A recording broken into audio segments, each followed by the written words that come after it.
Hello everyone, this is Sunil Kumar, lecturer in psychology, DIET Hamirpur once again with you. Dear trainees, हम discuss कर रहे थे व्यक्तित्व के बारे में। व्यक्तित्व क्या है इसको हमने जाना, और पिछले लेक्चर में हमने चर्चा की थी कि कौन से ऐसे कारक हैं जो हमारे व्यक्तित्व को प्रभावित करते हैं। तो उसको हमने 3 श्रेणियों में बांटा था, एक बायोलॉजिकल फैक्टर्स, एक एनवायरमेंटल फैक्टर्स और तीसरा साइकोलॉजिकल फैक्टर्स। पिछले सेशन में हमने बायोलॉजिकल या हेरिडिटरी फैक्टर्स के ऊपर चर्चा की थी। तो आज हम दूसरी श्रेणी की चर्चा करते हैं, वो है एनवायरमेंटल फैक्टर्स की। तो आइए जानते हैं कि कौन से ऐसे वातावरणीय कारक हैं जो कि हमारे व्यक्तित्व को प्रभावित करते हैं। डियर स्टूडेंट्स, आप जानते हैं कि वातावरण का बहुत अधिक प्रभाव हमारे व्यक्तित्व के ऊपर पड़ता है। हमारा सबसे पहले सामाजिक वातावरण कैसा है। सामाजिक वातावरण का प्रभाव हमारे व्यक्तित्व के ऊपर बहुत अधिक देखने को मिलता है। आप जानते हैं कि मनुष्य एक सामाजिक प्राणी है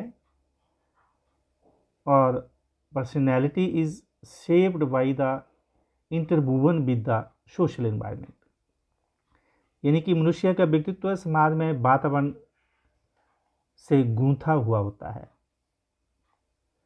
और लॉरेंस ने भी जैसे कहा था कि संस्कृति वह आधार भूमि है जिससे व्यक्तित्व विकसित होता है। अर्थात हमारा जन्म से ही बच्चे का व्यक्तित्व उसके समाज के द्वारा निर्मित होता है, परिवर्तित होता है। जिस समाज में बच्चा पनपता है, इसका उसका पालन पोषण होता है। तो सामाजिक वातावरण एक बहुत अहम कारक है जो कि हमारे व्यक्तित्व को प्रभावित करता है। डियर स्टूडेंट्स, इसके बाद अगर हम बात करें तो हमारा कल्चर भी हमारे पर्सनैलिटी को बहुत हद तक प्रभावित करेगा। हमारी संस्कृति किस तरह की है, जिस संस्कृति में बालक बड़ा होता है, फलता फूलता है, पलता है, उसका व्यवहार, उसका रहन सहन, उसकी सभ्यता उसके व्यवहार को प्रकट करने में उसी तरह का योगदान देती है, क्योंकि उसकी सभ्यता की, उसकी संस्कृति की अमिट छाप बालक के ऊपर होती है।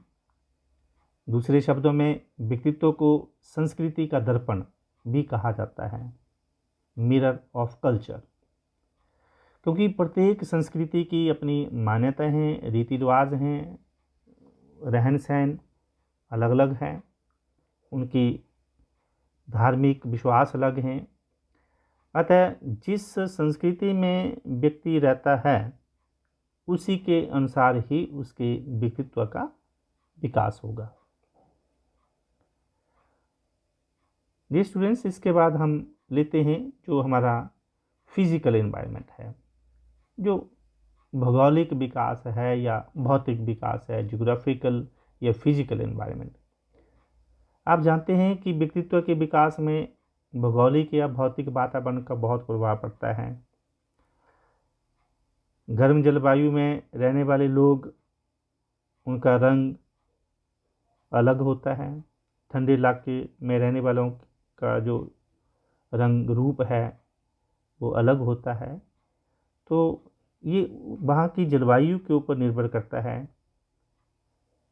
वो ठंडी जलवायु के लोग गोरे, सुंदर, स्वस्थ या बुद्धिमान होते हैं, जबकि गर्म जलवायु में रहने वाले लोगों का रंग काला या आलसी पन देखने में उनको मिलता है। ये परिणाम है हमारे भौगोलिक वातावरण का या भौतिक वातावरण का। इसके अलावा अगर हम बात करें तो हमारा जो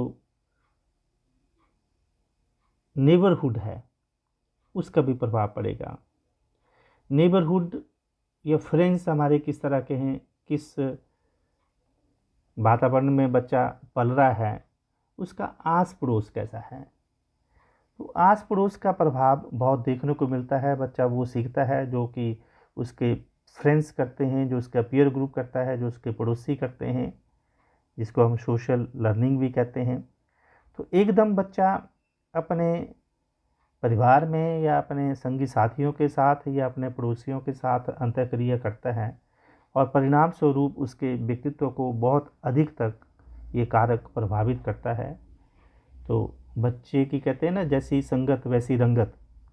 जैसी संगत में बच्चा रहेगा, जैसे वातावरण में बच्चा रहेगा, जैसे उसके आसपास लोग रहते हैं, उस तरह की कार्यशैली बच्चे की बनती है, उस तरह की क्रियाएं बच्चा जो है वो एक सामाजिक अधिगम के द्वारा सीखता है, जो कि उसके व्यक्तित्व को प्रभावित करता है। इसके अलावा जो बच्चे का बाकी जो परिवार का वातावरण है, माता पिता की जो एबिलिटीज़ हैं, माता पिता की जो योग्यता हैं, घर में माता पिता की शिक्षा, उनके विचार, उनके सामाजिक गुण, उनकी रुचियाँ, उनकी अभिरुचियाँ, उनका चरित्र, ये सारे कारक बच्चे के व्यक्तित्व को प्रभावित करने वाले होते हैं। इसके अलावा माता पिता का बच्चे के प्रति जो दृष्टिकोण है, जो पेरेंटल एटीट्यूड है, वो बहुत अधिक बच्चे के व्यक्तित्व को प्रभावित करने वाला कारक है। आप जानते हैं कि घर में सभी बच्चों के माता पिता का अलग अलग दृष्टिकोण होता है और उन माता पिता का उन बच्चों के साथ किस तरह का व्यवहार होता है, कैसे वो अपने बच्चों से व्यवहार करते हैं, तथा माता पिता की बच्चों के प्रति निष्पक्षता आदि, ये बच्चों के व्यक्तित्व को बहुत अधिक प्रभावित करती है। तो एक पेरेंटल एटीट्यूड बहुत अहम भूमिका निभाता है बच्चे के व्यक्तित्व के विकास में। डियर ट्रेनीज, इसके बाद आप जानते हैं कि परिवार के बाद बच्चा स्कूल में जाता है। तो स्कूल में किस तरह का वातावरण है, जो वहाँ का विद्यालय का वातावरण है, वो बच्चे को बहुत अधिक प्रभावित करता है। परिवार के पश्चात बच्चा स्कूल में अधिकतर समय व्यतीत करता है और स्कूल का प्रभाव बच्चे के व्यक्तित्व के ऊपर पड़ना स्वाभाविक है, क्योंकि जैसा अनुशासन, जैसा नैतिक मूल्य बच्चे ने विद्यालय में सीखे होंगे, उनका प्रभाव बच्चे के ऊपर पड़ेगा। जो बातें बच्चे स्कूल में रहकर सीखते हैं, उन बातों को हम घर पर नहीं सिखा पाते। इस प्रकार स्कूल में जो को करिकुलर एक्टिविटीज़ हैं, सहगामी क्रिया हैं, ये बच्चों के व्यक्तित्व के विकास में विशेष योगदान देती हैं। अतः जो स्कूल बच्चों को अच्छा वातावरण प्रदान करता है, वहाँ पर उनके व्यक्तित्व का विकास अच्छा होता है। स्कूलों में बच्चों की आवश्यकताओं की पूर्ति, मनोरंजन के साधन, खेलों की व्यवस्था, उच्च आदर्श, नाटक, पुस्तकालय आदि, ये सब कुछ बच्चे के व्यक्तित्व के विकास के लिए उपलब्ध होते हैं।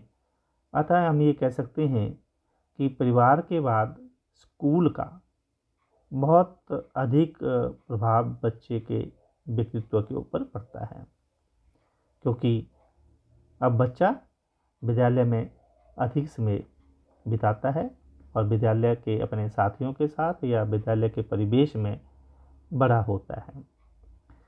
इसके अलावा जो हमारी रिलीजियस इंस्टीट्यूशंस हैं, जो धार्मिक संस्थाएं हैं, उनका भी हमारे व्यक्तित्व के ऊपर प्रभाव पड़ता है। जैसे मंदिर है, मस्जिद है, गुरुद्वारे हैं, चर्च हैं।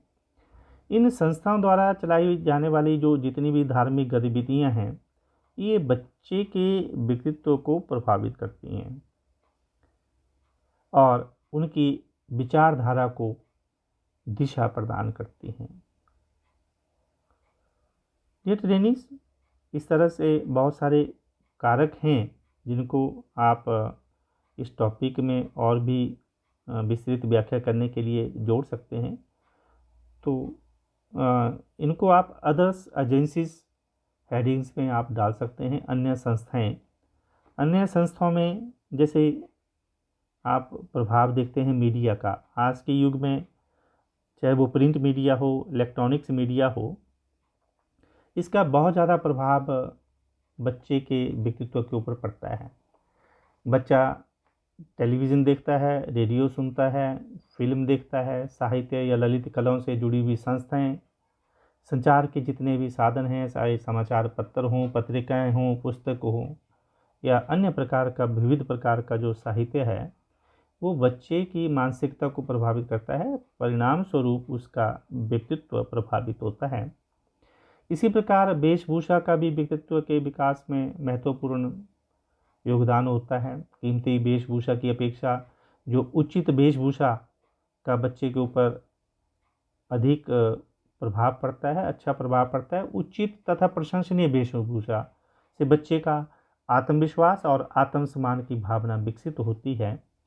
यदि वेशभूषा उचित नहीं होगी तो बच्चों के बीच में उसका वो मजाक बन जाता है। परिणाम स्वरूप उसकी हीन भावना पनपने लगती है और उसका आत्मविश्वास प्रभावित होता है। तो ये कुल मिलाकर बहुत छोटे छोटे फैक्टर्स हैं जो कि वो भी अहम भूमिका निभाते हैं बच्चे के व्यक्तित्व के विकास में।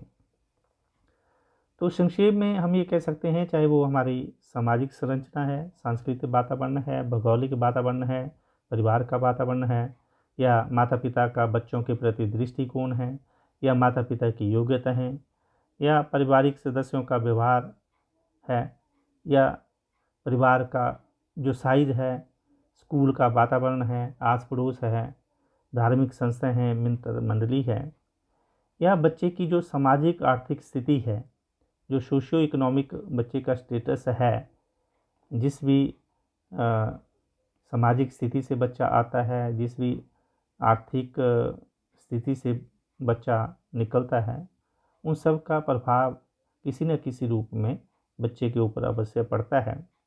और इसके अलावा जो अदर एजेंसीज़ हैं, उनका भी प्रभाव इस समाज में बच्चे के ऊपर या बच्चे के व्यक्तित्व के ऊपर देखने को मिलता है।